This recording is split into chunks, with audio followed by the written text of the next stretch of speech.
Hey guys, this week we're going to take a look at something called fillers and how these can be regional. And what exactly are fillers anyway?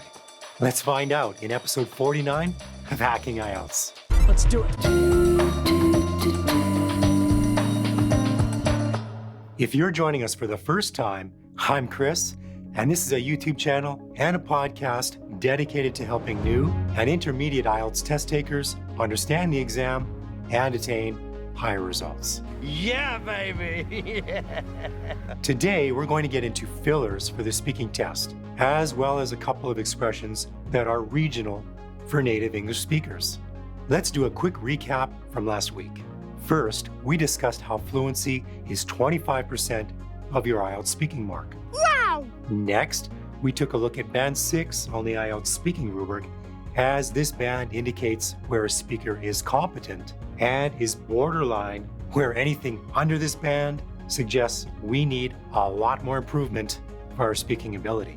You can do it! We discussed repetition, self-correction, and how you say something is just as important as what you say, our intonation.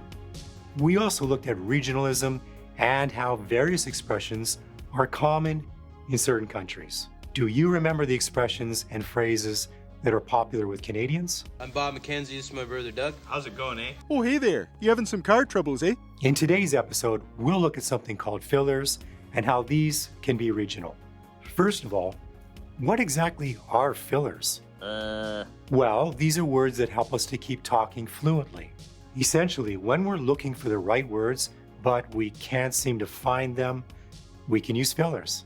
If you recall from our last episode, most people rely on or ah, but you definitely want to steer clear of this for the speaking test. Remember this from last week? Perhaps you're asked by the examiner if governments should spend money on health campaigns so that people live healthier lives.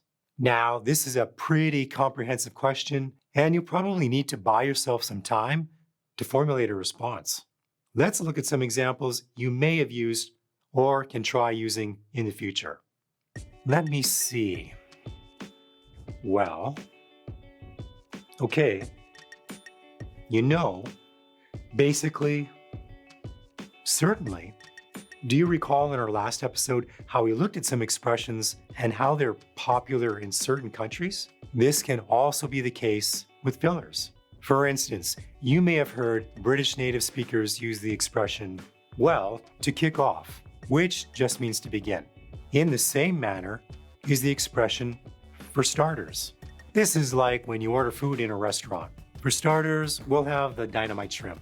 Heck yeah! These two fillers are not as popular in my country, even though they totally make sense and they're perfectly acceptable. North Americans would probably just say, well, to begin, or, first of all.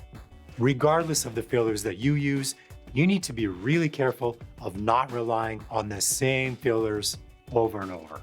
We mentioned this last week, as some test takers use to be honest or honestly far too often.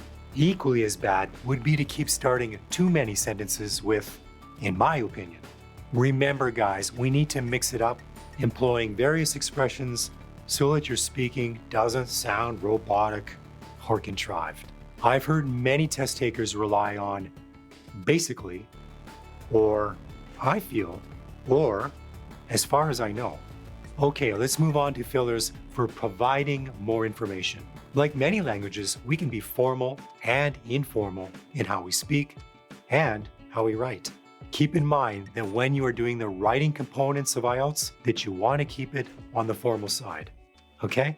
If you're responding to a Task 2 writing prompt, you may want to use connectors for adding more information as follows.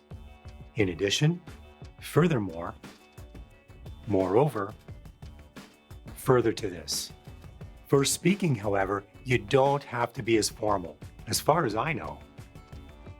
Another thing is, on top of that, okay, how about we focus on emphasis again? This is when we want to express how strongly we feel on a given topic or question.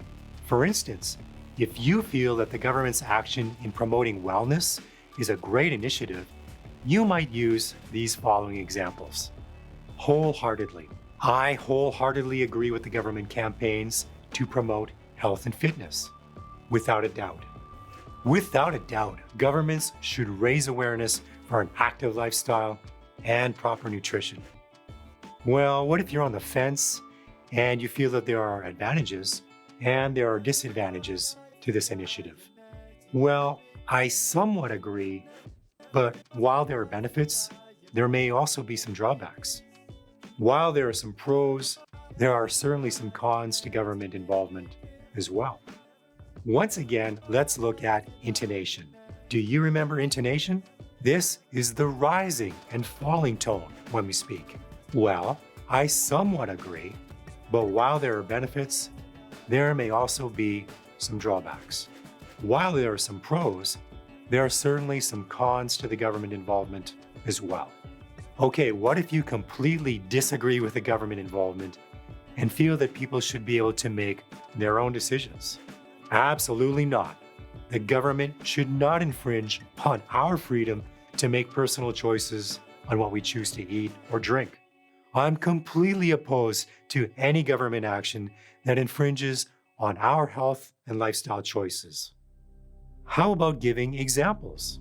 You've already heard me saying, for example, or for instance. So what are some other ways of conveying the same thing? Take Canada, for example.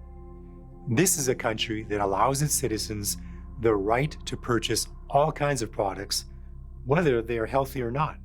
Let's use case in point. Case in point, Canadians are afforded the freedom to buy goods that are not necessarily very healthy. You can see this with Canada. This is a nation that provides its people with the luxury of acquiring unhealthy items that may not be obtained in other countries. Do you remember what part 3 of the speaking test is focused on? If you said it's a dialogue, then you're right. Yeah, baby! Here, the examiner will ask you questions about people in general, community, or society as a whole. So the questions will focus on people, not on you. Sorry, it's just the way it is, so don't be offended. What you may want to try doing is discuss different types of people based on their age, education, or perhaps their status. Often you might get a question that asks, why do some people? You can then pick and choose these different types of people. For example, you could focus on older people, perhaps unemployed people, or maybe family members such as grandparents, whoever you want. Okay guys, this wraps up things for this week. Did this episode help you out?